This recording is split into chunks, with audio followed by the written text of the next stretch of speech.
Hello दोस्तों, तो आज हम बात करने जा रहे हैं मोबाइल प्रोसेसर के बारे में। तो दोस्तों, मोबाइल प्रोसेसर मोबाइल में वह चिपसेट होता है जो कि हमारे मोबाइल की स्पीड को डिफाइन करता है।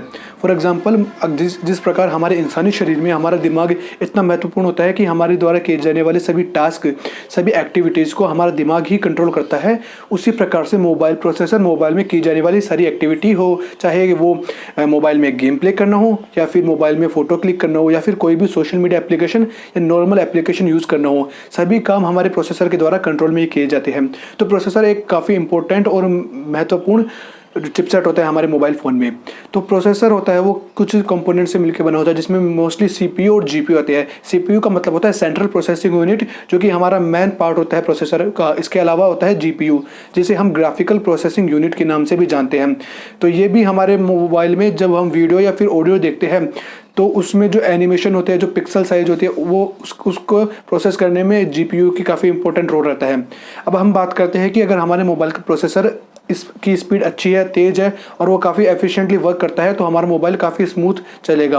अगर हमारा प्रोसेसर ख़राब है और लो क्वालिटी का है तो हमारा मोबाइल काफ़ी टाइम हैंग होगा, लैग करेगा और अच्छी तरीके से वर्क नहीं करेगा।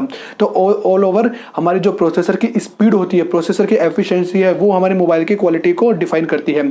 जब हम कोई नया मोबाइल परचेज करते हैं या फिर कोई अनबॉक्सिंग वीडियो देखते हैं तो हम सबसे पहले उसके प्रोसेसर के बारे में जानने की कोशिश करते हैं कि इसमें कौन सी कंपनी का प्रोसेसर लगा हुआ है। उसके बाद हम ये देखते हैं कि प्रोसेसर के नाम के साथ कुछ वर्ड्स जुड़े होते हैं, जैसे ऑक्टा कोर प्रोसेसर या फिर क्वाड कोर प्रोसेसर, इसके अलावा 12 नैनोमीटर, 2.3 गीगाहर्ट्ज़। तो ये सब वर्ड्स क्या डिनोट करते हैं उस प्रोसेसर के बारे में हम इस वीडियो में कंप्लीटली जानेंगे।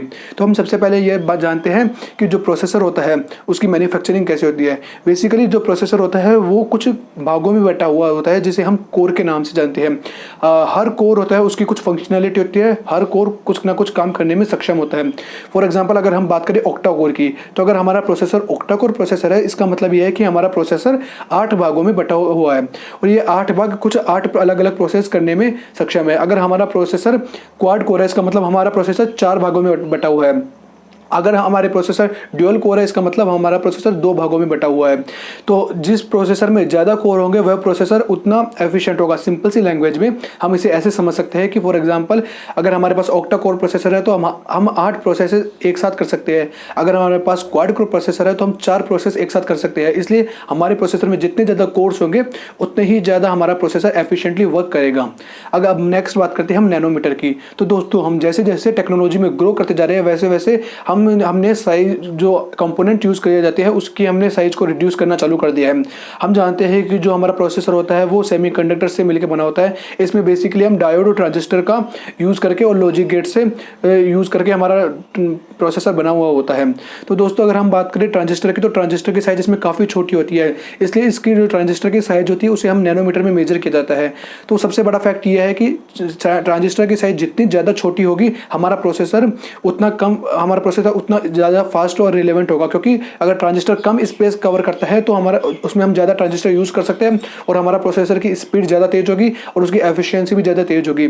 इसलिए हम जब भी कोई प्रोसेसर के बारे में बात करते हैं तो हमने देखा होगा कि कोई प्रोसेसर 12 नैनोमीटर पे बेस्ड होता है, कोई 10 नैनोमीटर पे या फिर कोई 8 नैनोमीटर पे। तो जितने कम नैनोमीटर पे वो बेस्ड होगा उतना ही फास्ट और उतना एक्यूरेट वो प्रोसेसर होगा। अब हम नेक्स्ट बात करते हैं गीगाहर्ट्ज़ पे। तो गीगाहर्ट्ज़ क्या होती है? क्लॉक स्पीड होती है या फिर फ्रिक्वेंसी होती है, जो कि बताती है कि हम 1 सेकंड में कितनी प्रोसेस हमारा प्रोसेसर कर सकता है। इसको हम इस तरह से समझ सकते हैं कि 1 गीगाहर्ट्ज़ का मतलब होता है कि हमारा प्रोसेसर 1 सेकंड में 1 बिलियन इंस्ट्रक्शन को प्रोसेस कर सकता है। तो अगर हमारा प्रोसेसर 2.4 गीगाहर्ट्ज़ पे बेस्ड है तो इसका मतलब हम ऐसे कह सकते हैं कि हमारा प्रोसेसर 2.4 बिलियन इंस्ट्रक्शन एक साथ प्रोसेस कर सकता है। तो इस प्रकार कुछ प्रोसेसर की स्पीड और एफिशिएंसी के बारे में हम बात कर सकते हैं। तो ऑल ओवर अगर हम बात करें तो प्रोसेसर की स्पीड और एफिशिएंसी काफ़ी मैटर करती है और इन्हीं सबको कंबाइन करके हमारे प्रोसेसर को बनाया जाता है और डिफाइन किया जाता है। अब हम बात करते हैं कि प्रोसेसर बनाने वाली कंपनीज कौन कौन सी हैं। बेसिकली जो हम most of the user Android phone use करते हैं, एंड्रॉयड फ़ोन में बात करें तो सबसे ज़्यादा प्रोसेसर बनते हैं क्वालकॉम कंपनी के। क्वालकॉम की स्नैपड्रैगन सीरीज आती है जिसमें 665, 675 और भी और इससे ज़्यादा प्रोसेसर आते हैं। अगर इनमें हम बात करें तो अब तक का सबसे ज़्यादा पावरफुल प्रोसेसर है वो है क्वालकॉम का स्नैपड्रैगन 865 प्रोसेसर, 865 प्लस प्रोसेसर, जो कि आसूस के ROG 3 में यूज़ किया जाता है। इसके बाद अगर हम बात करें तो मीडियाटेक के भी प्रोसेसर यूज हो सकते हैं, जिसमें मीडियाटेक की हीलियो सीरीज़ होती है और इसके अलावा मीडियाटेक की डायमेंसिटी सीरीज़ भी यूज़ की जाती है। अगर हम नेक्स्ट बात करें तो इसके बाद है हमारे पास एक्जिनोस के प्रोसेसर, जो कि सैमसंग द्वारा डिज़ाइन किए जाते हैं, और क्रीन के प्रोसेसर भी यूज़ किए जाते हैं। अगर एप्पल की तरफ बात करें तो iOS में एप्पल खुद अपने प्रोसेसर डिज़ाइन किया जाता है, जो कि उनके बायोनिक चिप के रूप में जाने जाते हैं।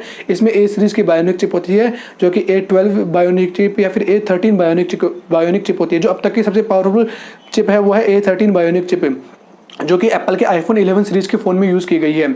अगर हम बात करें आईफोन 12 की, जो कि अपकमिंग लॉन्च होने वाला है, उसमें A14 बायोनिक चिप का यूज़ किया जाने वाला है, जो कि एप्पल के A13 बायोनिक चिप से 40 to 50% फास्टर है। तो दोस्तों, उम्मीद है आपको हमारे प्रोसेसर के बारे में ये छोटा सा नॉलेज और छोटी सी वीडियो आपके लिए समझ में आई होगी और आपके लिए काफ़ी हेल्पफुल रही होगी।